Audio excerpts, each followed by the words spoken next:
Walaupun saya dah pernah mengayuh dekat Scotland, tapi saya still tak sure macam mana landscape dekat situ kerana kebanyakan dalam ride saya tu, saya memang tak nampak apa-apa. Sama jugalah ride saya masa saya keluar daripada Fort William tu. Saya tak sure macam mana pemandangan antara Fort William dengan Malek kerana di sepanjang 60 km saya mengayuh daripada Fort William ke Malek, saya memang mengayuh dalam hujan yang lebat dan saya tak nampak apa-apa. Saya cuma concentrate pandang depan je. Memang saya tak dapat nak enjoy apa-apa. Tujuan saya mengayuh ke Malek adalah untuk ambil ferry ride untuk ke Armadale, iaitu south of Isle of Skye. Kawan-kawan saya dekat Glasgow semua cakap dekat saya yang diorang suruh saya pergi ke Isle of Skye pasal tempat tu cantik. So saya pun decide lah ke situ. Ferry ride dia pun murah, £4, lebih kurang dalam RM20 duit kita, sejam ride. Isle of Skye ni dia adalah pulau dekat barat Scotland, betul-betul cantik, tapi bila tengok gambar dekat Google je, tapi still saya tak sure pemandangan dia. Walaupun saya dah mengayuh dekat Isle of Skye, saya tak nampak apa-apa kecuali kabus dengan titisan air hujan je. Boleh dikatakan 80% daripada ride saya dekat Isle of Skye,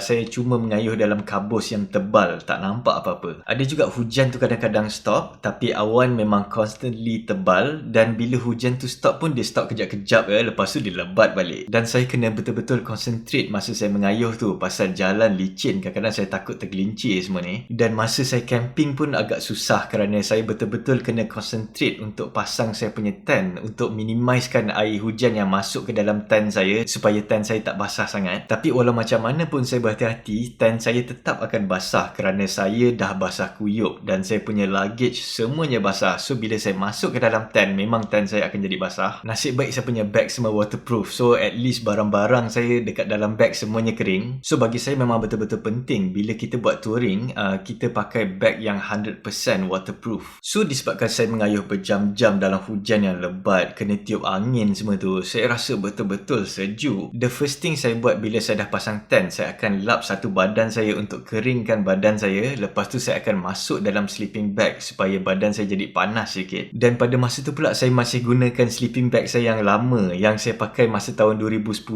dulu, yang masa saya mengayuh dekat China tu. Sleeping bag tu pula tak tebal sangat, dia dah macam koyak sikit-sikit sleeping bag yang lama. Jadi dia memang tak cukup untuk weather yang sejuk. So saya menggigil pada waktu malam disebabkan kesejukan. Dan pada waktu malam kalau saya nak keluar daripada tent pun kalau boleh saya tak nak, disebabkan hujan memang lebat tak berhenti-henti. Dan juga saya tak nak keluar tent pasal saya tak nak basah lagi. The next day tu bila saya nak pack up untuk sambung kayuh, memang saya terasa berat sangat kerana saya dah selesa panas dalam sleeping bag saya dan badan saya pun dah kering. So untuk sambung kayuh, saya kena pakai balik jaket saya yang basah tu. Dia tak pernah kering pun jaket saya tu, sentiasa basah. So saya terasa betul-betul berat untuk pack up, untuk pakai balik jaket saya yang basah tu, keluar daripada tent, kena menghadap balik hujan yang lebat yang non-stop tu, untuk sambung balik kayuhan saya untuk destinasi yang seterusnya. Anyway, saya mengayuh dekat sepanjang Pulau Skye tu, lebih kurang dalam 100 km daripada Armadale tu sampailah ke bahagian utara Isle of Skye ni.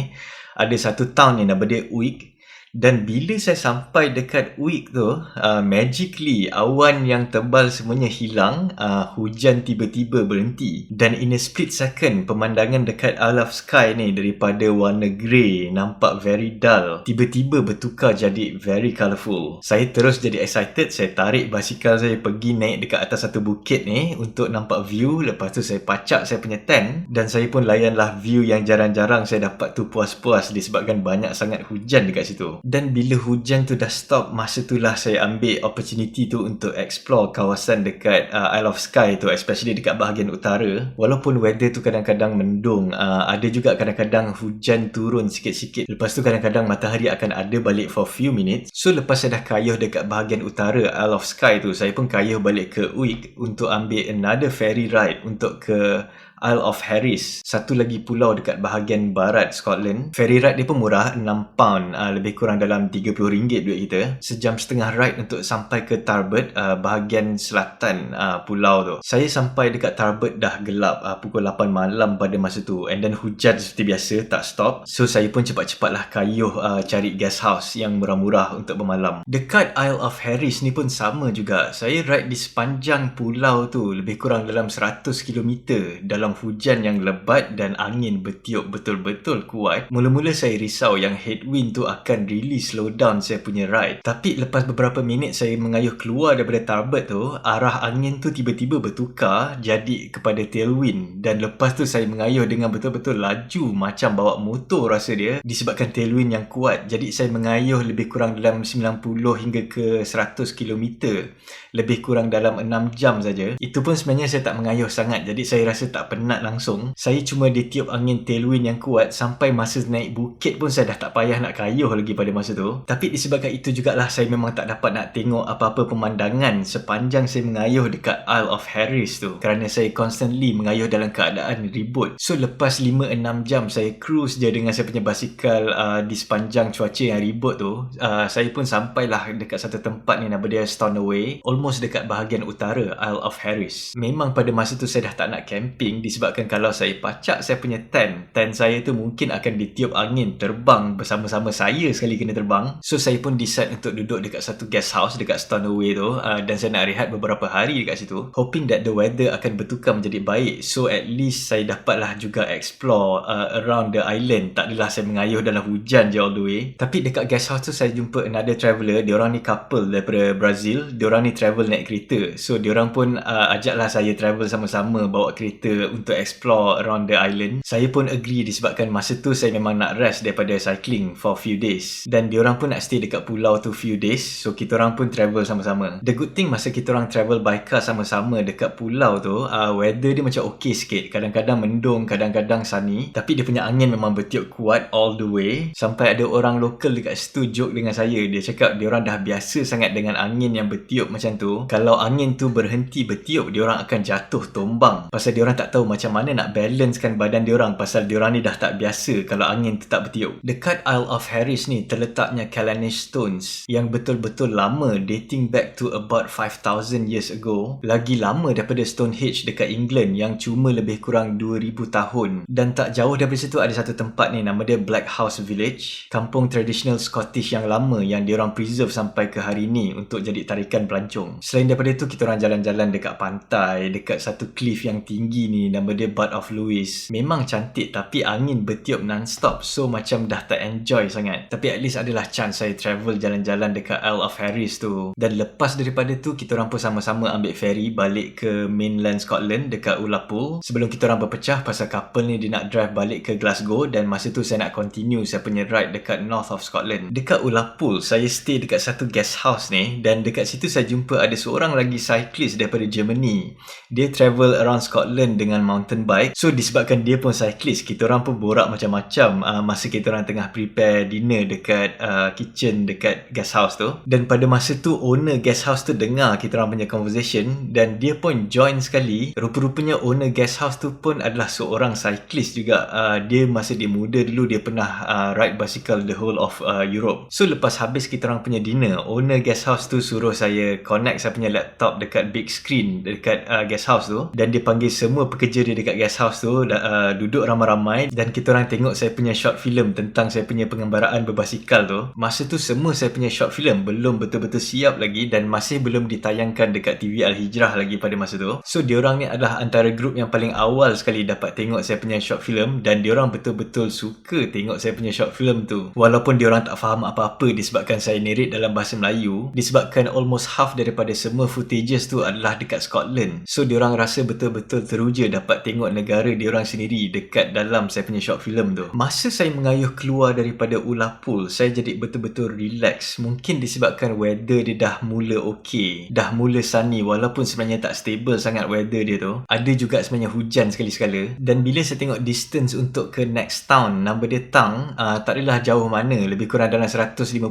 km je. So saya pun gamble tak bawa makanan masa saya mengayuh tu. Tapi bila dah start ride, baru saya sedar yang jalan dia tak flat. Jalan dia semua naik turun bukit. So ada banyak climb, dan memang nothing in between. Semua kawasan berbukit bukau je. Dan lepas beberapa jam saya mengayuh, saya sedar yang saya tak boleh nak sampai ke bandar Tang tu. Nasib baik ada satu small village in between, dan dia ada campsite yang proper. So saya pun dapatlah beli makanan, dan saya pitch saya punya tent dekat situ. Masa tu saya dah mula rasa best mengayuh dekat Scotland pasal sunny. Weather dia still tak stable lagi. Dalam sehari tu mungkin ada 8 hingga ke 10 kali hujan, tapi hujan dia semua kejap-kejap, between 10 to 20 minutes. Lepas tu dia sunny balik. So disebabkan tu dalam sehari tu kadang-kadang sampai 8-10 kali saya tengok rainbow. Dan disebabkan banyak cahaya matahari, saya punya ride tu jadi lagi slow disebabkan saya banyak stop, saya ambil gambar, saya buat filming semua ni. Pasal the landscape memang very colourful bila ada cahaya matahari. Mula-mula saya punya plan cuma adalah untuk stay dekat mainland Scotland tu je,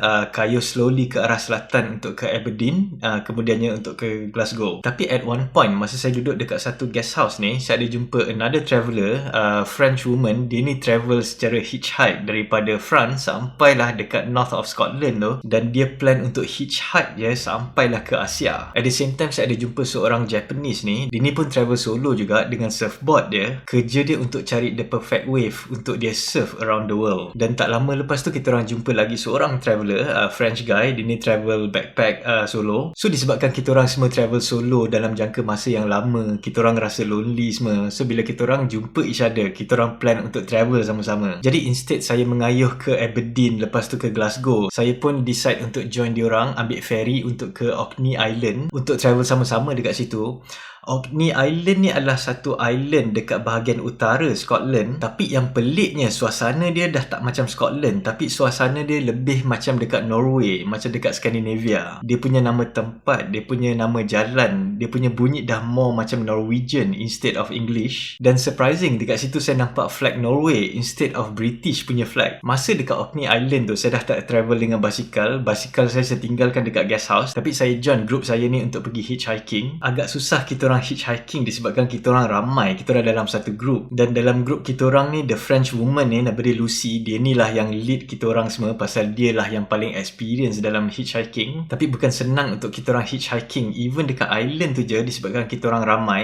Lucy ni cakap selalunya kalau dia seorang memang senang disebabkan dia seorang dan dia perempuan, so orang tak rasa threaten untuk tumpang dengan dia. Tapi disebabkan kita orang ni ramai, kadang-kadang takut orang tak selesa dengan kita orang yang ramai ni, ataupun mungkin kereta tu tak muat untuk tampung kita orang semua. Orkney Island ni basically adalah saya punya destinasi adventure terakhir saya dekat Scotland. Pasal lepas daripada Orkney Island tu, saya ambil ferry untuk ke Aberdeen. Dan masa dekat Aberdeen, saya duduk dekat rumah kawan saya ni. Memang saya kenal dia dah lama. Dan dia ni pun dah duduk dekat Scotland dah beberapa tahun. Dia kerja oil and gas dekat situ. So masa saya duduk dekat rumah kawan saya tu, macam biasalah kerja saya makan, tidur. Lepas tu kita orang banyak borak-borak pasal kita orang dah bertahun tak jumpa. Lepas daripada Aberdeen tu, saya plan untuk kayuh all the way sampai ke Glasgow untuk end saya punya Scotland punya adventure. Masa tu weather dia dah okay, very sunny, dah tak ada hujan lagi pada masa tu. Tapi dalam ride saya daripada Aberdeen ke Dundee, saya dah tak enjoy ride tu disebabkan jalan tu dia connect antara dua bandar yang besar, iaitu Aberdeen dengan Glasgow. So jalan dia busy, banyak kereta, banyak truck semua ni, semua laju-laju. Sampai saya rasa ngeri kalau ada truck yang pandu laju sebelah saya. Instead of enjoying the ride, saya rasa macam saya cuma mengayuh daripada point A ke point B je untuk sampai ke satu-satu destinasi tu je. So tak jauh selepas saya mengayuh keluar daripada Aberdeen tu, saya sampai satu small town ni, nama dia Stonehaven. Dan dekat situlah saya decide untuk ambil bus